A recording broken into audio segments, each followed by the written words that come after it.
5 अगस्त 2019 के बाद पहली बार यहाँ पर चुनाव हुए जिसको ऐतिहासिक दर्जा दिया गया। जी बिल्कुल, गन्ना सामने आई तो उससे पहले की अगर बात करूँगा, गन्ना से पहले की बात करूँगा, तमाम पार्टियों ने अपनी अपनी तरफ से अगर देखा जाए तो प्रयास किया कि एक बार जनता का द्वारा से विश्वास जो है वो जीता जाए। कहीं पर राजनीति चल रही थी 4G को लेकर, कहीं पर नौकरियों को लेकर और कहीं पर आरोप प्रत्यारोप जो है वो चल रहे थे इस बात को लेकर कि जो गुपकार गैंग है उन्होंने क्या किया या फिर सेंटर में बैठी भाजपा उन्होंने नौजवानों के लिए क्या किया। लेकिन कुछ ऐसे उम्मीदवार भी जो जीतकर सामने आए हैं इंडिपेंडेंट, जिन्होंने अपना वही लोगों के बीच में जाकर विश्वास बनाया कि हम बात करेंगे एजुकेशन की, क्योंकि पढ़ेगा भारत तभी बढ़ेगा भारत। हमारे साथ जसबीर सिंह जी हैं, इनसे हम बात करेंगे। सर, 25 साल की मात्र उम्र और इरादे इतने ठोस और दिखाया जनता को वही जो असल में जनता जूझ रही है। क्या कहोगे? हर एक का मैनिफेस्टो अलग था। भाजपा का मैनिफेस्टो आया, उन्होंने दिखाया देखिए जी जब से धारा 370 टूटी है तब से पत्थरबाजी बंद होगी, तब से ये हो गया, मिलिटेंसी होगी। वहीं अगर बाकी पार्टियों की बात करें, ठीक है, वो भी मानते हैं कि मिलिटेंसी पे कंट्रोल किया है भाजपा ने, लेकिन बाकी पार्टियों के पास मुद्दे अलग थे। लेकिन आपने किस बेस पर जो है जनता के बीच में जाकर जो वहाँ की बेसिक नीड्स थी वो विश्वास जनता को दिलाया, जिस वजह से आपने बड़ों को हराकर आज जीत हासिल की है? देखिए, बहुत बहुत धन्यवाद। सबसे पहले तो मैं ये कहना चाहूँगा, ये लोकल इलेक्शन थे, पंचायत के इलेक्शन थे, जिला परिषद के इलेक्शन थे और उसमें लोकल मुद्दे जो थे हावी थे और मैंने उन्हीं को उठाने की कोशिश की है। और जितने भी विपक्षी थे जो मेरे साथ थे, मुझे लगता है कि उन्होंने उन मुद्दों को नहीं उठाया जिनको मैं उठा सका और शायद जनता यही चाहती थी कि जिन मुद्दों को मैंने उठाया। दूसरा, ये लड़ाई जनतंत्र और धनतंत्र के बीच थी। एक तरफ धन था तो एक तरफ जनता थी और मुझे लगता है कि मेरी जो जितनी कॉन्स्टिट्यूंसी है वहाँ के हर व्यक्ति ने जो है वो ये इलेक्शन लड़ी है और आज मैं सफल हुआ हूँ। तो मुझे लगता है ये भारत के हर युवा की जीत है, ये जम्मू कश्मीर के हर युवा की जीत है, जम्मू के हर युवा की जीत है और मेरी कॉन्स्टिट्यूंसी के हर युवा की जीत है, नई सोच की जो है वो जीत है। और ये नया दौर है और मुझे लगता है कि नए लोगों की ज़रूरत है। और जब मैं नए लोगों की बात करता हूँ तो मैं बार बार इस बात को स्पष्ट करता हूँ कि मैं पीढ़ी के अंतराल की बात नहीं करता, मैं सोच के अंतराल की बात करता हूँ कि 60-70 साल का भी व्यक्ति अगर कोई युवा सोच वाला है तो वो युवा है और 22-23 साल का भी अगर युवा कोई नशाखोर है तो मुझे लगता है कि वो बूढ़ा है। तो जब मैं पीढ़ी के अंतराल की बात करता हूँ तो मैं ये एक सोच के अंतराल की बात करता हूँ। तो नई तरह की सोच थी और वही सोच इस इलेक्शन में उतरी। लोकल मुद्दों को हाईलाइट किया गया और जो था वो पहाड़ी क्षेत्र है, दूर दराज के क्षेत्र हैं, तो मेरी कोशिश थी कि सड़क से हट के जो है वो आम लोगों से मिला जाए जहाँ पे कोई नहीं जाता। और ये जो मेरा विज़न था कि लास्ट मैन से फर्स्ट मैन की ओर चलना, शायद मुझे लगता है कि इसने मुझे सफल बनाया है। जसबीर जी, आदरणीय प्रधानमंत्री नरेंद्र मोदी जी हमेशा कहते हैं कि जब से उनकी सरकार आई है हमारा प्रयास ये है कि दूर दराज के इलाकों तक पहुंचा जाए। हालांकि ज़रूरतें क्या है एक आम इंसान की? बिजली, पानी, रोटी, कपड़ा, मकान। आपको लगता है कि बहुत सी ऐसी स्कीम्स हैं, सेंटर्स की योजनाएं निकलती ज़रूर हैं लेकिन आम आदमी तक पहुंचती नहीं है? देखिए, आज़ाद होने के बाद जितनी भी भारत की सरकारें रही, सबकी कोशिश रही है और वर्तमान सरकार ने भी बहुत कोशिश की है कि जो टाइम के अनुसार जो है वो स्कीम्स को शुरू किया जाए और काफ़ी हद तक जो है सफल भी हुए हैं, अभी प्रयास जारी है। बट जो इम्पोर्टेंट चीज़ वो होती है वो ये होती है, चाहे वो स्टेट असेंबली हो, यूटी असेंबली हो, चाहे वो जो है वो पार्लियामेंट हो, जब भी कोई भी नई पॉलिसी जो बनाई जाती है, कोई भी गवर्नमेंट हो, चाहे लोकल एडमिनिस्ट्रेशन हो, उस पॉलिसी को जो है जब इम्प्लीमेंटेशन उसका होता है बड़ा मायने रखता है। और मुझे लगता है कि ऊपर से पॉलिसीज़ तो बन के आती हैं लेकिन बीच की जो सारा जो सिस्टम है वहाँ पे कुछ लीकेज है। कुछ नहीं, मैं कहूँगा कि काफ़ी हद तक लीकेज है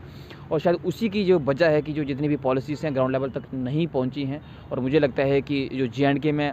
ग्रास रूट डेमोक्रेसी को मजबूत करने के लिए डिस्ट्रिक्ट डेवलपमेंट काउंसिल्स के इलेक्शंस हुए हैं और इसमें जो लोकल गवर्नमेंट्स उभर के आएंगी, मुझे लगता है कि उनका रोल बहुत इंपॉर्टेंट रहने वाला है। और उम्मीद की जानी चाहिए कि चाहे वो किसी भी पॉलिटिकल पार्टीज़ के हों, चाहे वो इंडिपेंडेंट हों, जितने भी कैंडिडेट्स जीत के आए हैं, क्योंकि अभी नई शुरुआत हो रही है, तो उम्मीद की जानी चाहिए कि वो बेहतर काम करेंगे और जो है वो एक नई शुरुआत की जा सकेगी। और जिन मुद्दों को लेके वो इस इलेक्शन में उतरे थे, जो भी वादे उन्होंने किए थे वो पूरे करेंगे। और व्यक्तिगत तौर पर मैं भी कोशिश करूँगा कि अपने उस हर प्रॉमिस को पूरा करूँ और प्रॉमिस से ज़्यादा मैंने विज़न जनता को बताया है कि कौन सा विज़न जो है वो लोगों के हित में है। मैं कोशिश करूँगा कि उस विज़न को जो है वो इम्प्लीमेंट करने की कोशिश करूँ और उसके लिए चाहे मुझे जिसके भी समर्थन की ज़रूरत पड़ेगी। मुझे लगता है कि मैं बड़ा होपफुल हूँ, मैं यूनियन गवर्नमेंट को लेके बड़ा होपफुल हूँ, अपने लेफ्टिनेंट गवर्नर जो ऑफिस है उसको लेके बड़ा होपफुल हूँ, डिस्ट्रिक्ट एडमिनिस्ट्रेशन को लेके बड़ा होपफुल हूँ कि ये सब बहुत सपोर्ट करेंगे। क्योंकि जो विज़न मैंने बताया है, चाहे वो एजुकेशन को लेके हो, हेल्थ सेक्टर को लेके हो, इंफ्रास्ट्रक्चर को लेके हो, टूरिज़्म हो, ट्रांसपोर्ट हो, कम्युनिकेशन हो, यूथ पॉलिसी हो, तो मुझे लगता है है कि नए दौर के साथ ये लोग समझेंगे, जो पॉलिसी मेकर्स हैं, थिंक टैंक्स हैं, वो समझेंगे कि ये समय की ज़रूरत है और मेरी बात जो है उसका वो सपोर्ट करेंगे। आपकी कॉन्स्टिट्यूंसी की बात करें, आप लोगों के बीच में गए, उनके दुख दर्द देखे, क्योंकि बेहतर तरीके से आप वहाँ का दर्द जो है वो समझ सकते हैं। आपको लगता है वहाँ पर अभी भी बहुत सी पेंशनें हैं, चाहे वो ओल्ड एज पेंशन की बात की जाए, विधवा पेंशन की बात की जाए, जो वहाँ पर ज़रूरत असलमंद में है और सरकार दावा करती है कि वहाँ तक पहुँच गई हैं, लेकिन उनको मिली नहीं है, अभी भी बहुत कमियाँ हैं जिसको अभी ठीक करना बाकी है? देखिए, पहले तो ये जो सारी कमियां हैं, ये इनको हाईलाइट करना बड़ा डिफ़िकल्ट चैलेंज रहता है, क्योंकि जो लोग जीत के आते हैं आमतौर पर अपने बातें भूल जाते हैं। मेरे लिए बहुत बड़ा चैलेंज था, लेकिन इस जो मेरा जो सफ़र था नया, इसमें टीम जम्मू ने बड़ा अच्छा जो है वो मेरे सहयोग किया है, और जो टीम जम्मू के चेयरमैन हैं जोरावर सिंह जी, उनका बहुत बड़ा योगदान रहा, उनकी गाइडेंस रही, और शायद उसकी बदौलत जो था वह मैं इन सारे इश्यूज़ को रेज़ करने में सक्सेसफुल रहा। और अब कोशिश करूँगा कि जितनी भी ये स्कीम्स है, चाहे ओल्ड एज पेंशन हो, चाहे वो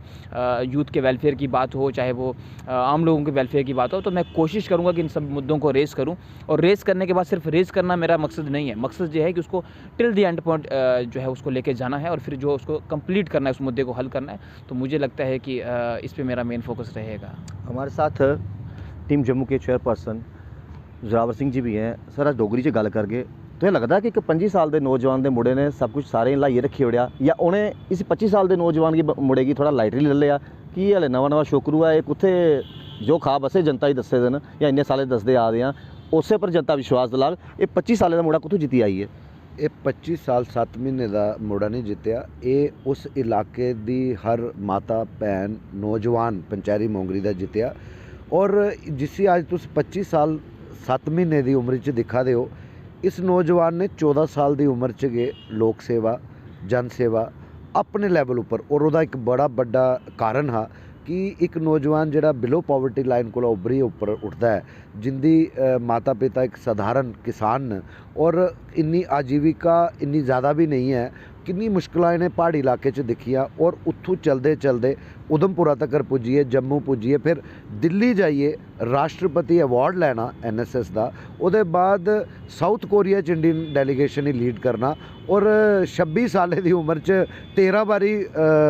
रक्तदान करना। मैं समझना कि ये नौजवान ये बॉर्न लीडर जिसी आखदे, ये राजनीतिक लोग इसी दिखी नहीं पाए। राजनीतिक लोकें इ'यां डर त्राह होई गेआ कि अगर ये नौजवान जिहड़ा इन्ना अच्छा बोलदा है, इन्नी अच्छी सोच रखता है, राष्ट्रवाद कण कण च एहदे भरोचे दा, कुतै ये नौजवान राजनीति दे गलियारे च आया तो शायद उंदियां कुर्सियां उंदियां लत्तां कम्मन शुरू होई गेइयां। टीम जम्मू दी शुरू तो एक सोच रही है कि ऐसे नौजवान नहीं तुप्पना, ऐसे नौजवान जिंदे आखने ते करने च कोई फर्क नहीं है, असें उन्हें तुप्या और उन्हें सपोर्ट की। और असें ये बड़ा मैं समझना अपने आप को ज़्यादा इहो ने नौजवानों उपर यकीन है कि ये जिहड़ी सोच रखिए चला दे ना, तो जिहड़ा साडा जम्मू कश्मीर और जम्मू खिता जिहड़ा पिछले 70 सालें का डिस्क्रिमिनेशन का शिकार रहा, मैं समझना कि जिले ऐसे नौजवानों के हत्थ तुस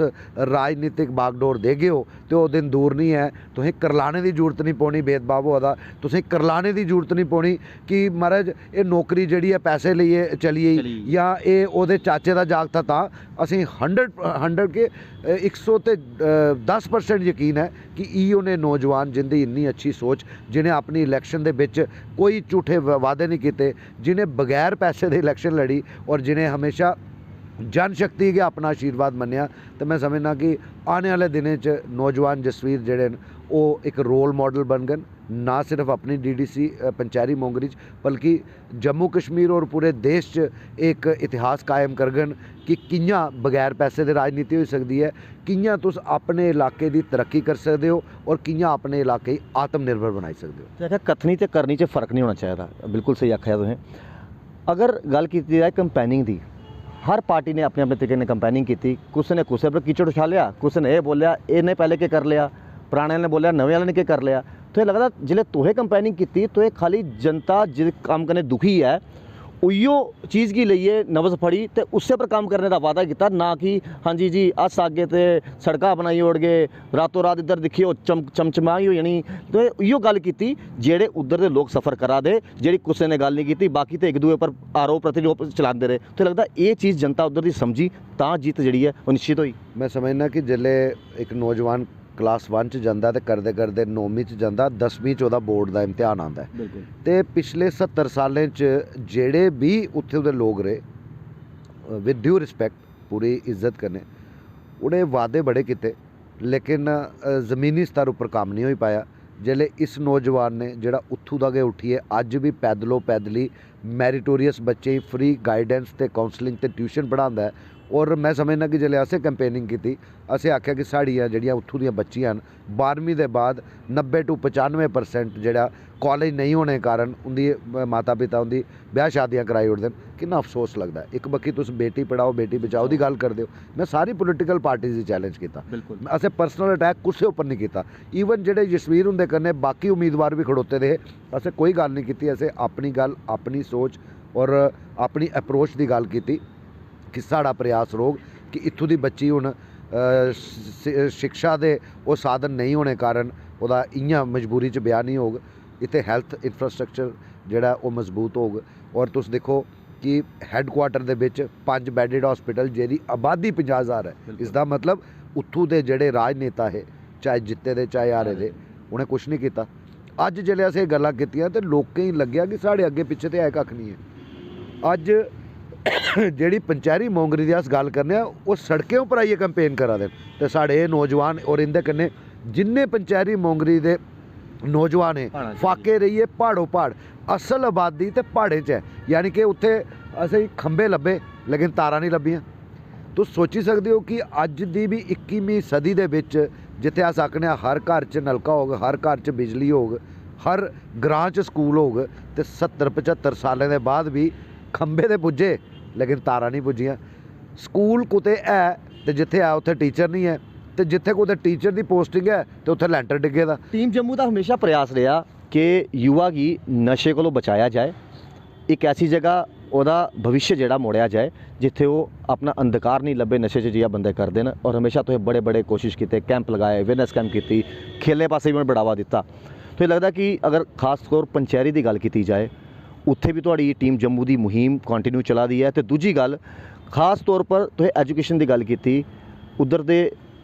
युवा की लिए आने वाले टाइम पर क्योंकि अगला भविष्य उही है के प्लान उधर दे कि हाँ भाई ये चीज़ां होनी बड़ी जरूरी है जो पिछली सरकार ने नहीं की। मैं समझना कि साढ़े नौजवान होनहार DDC दे जिहड़े जित्ते दे पार्षद जसवीर सिंह होरें अपना विजन इलैक्शन कैंपेन च दिता और मैं बड़ा मुतासिर होया कि जिहड़ी सोच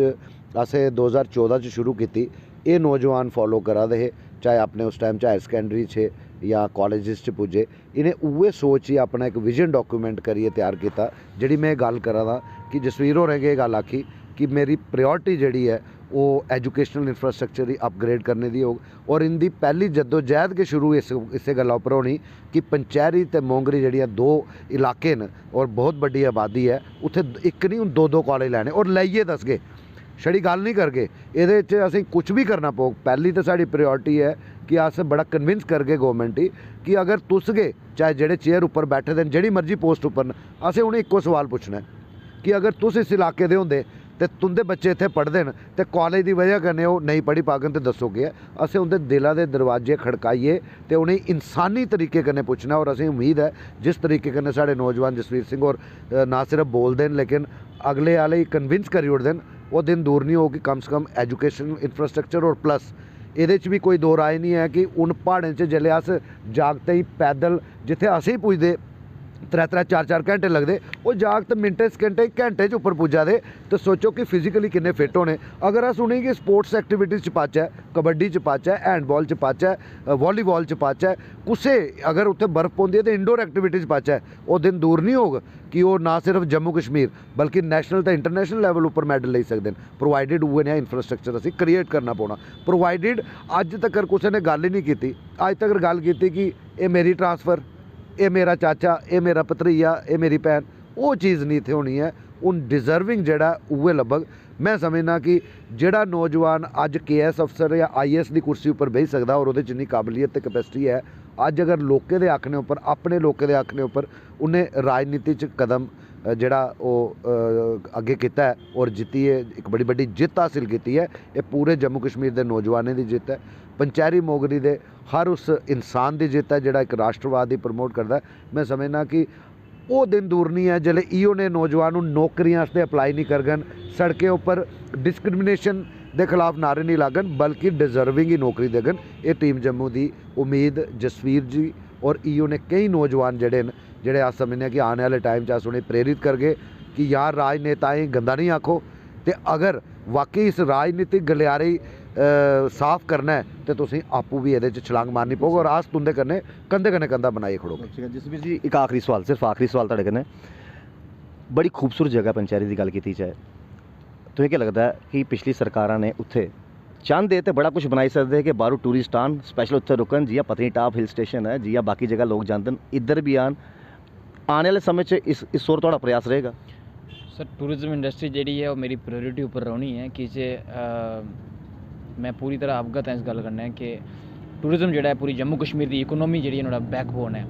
और मिगी लगता है कि मैं पंचारी मोंगरी कॉन्स्टिट्यूंसी की एक रोल मॉडल के तौर पर पेश करी सकता और शायद मिगी लगता है कि अगर मैं इस मिगी पूरे कॉन्फिडेंस है कि मैं सक्सेसफुल होना है और उसके बाद मिगी पूरी उम्मीद है कि बाकी 280 जेह्की डीडीसी कॉन्स्टिट्यूंसियां न उनके कन्नै कन्नै पूरा जम्मू कश्मीर उसी मॉडल की फॉलो करो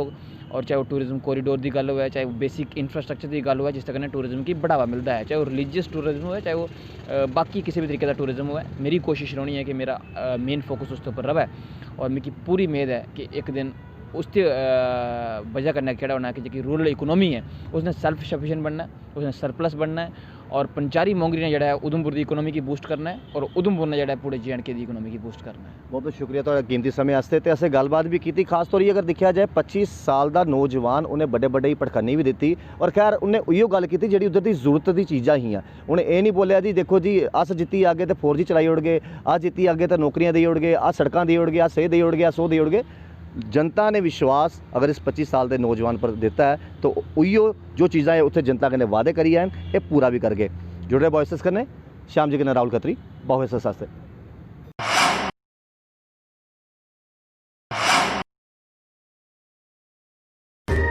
कभी बेड सोने के अलावा खेल का मैदान होता है, खाने की मेज पर खाने के अलावा अपनों का साथ होता है, रिश्तों की मिठास का एहसास KS फर्नीचर के साथ।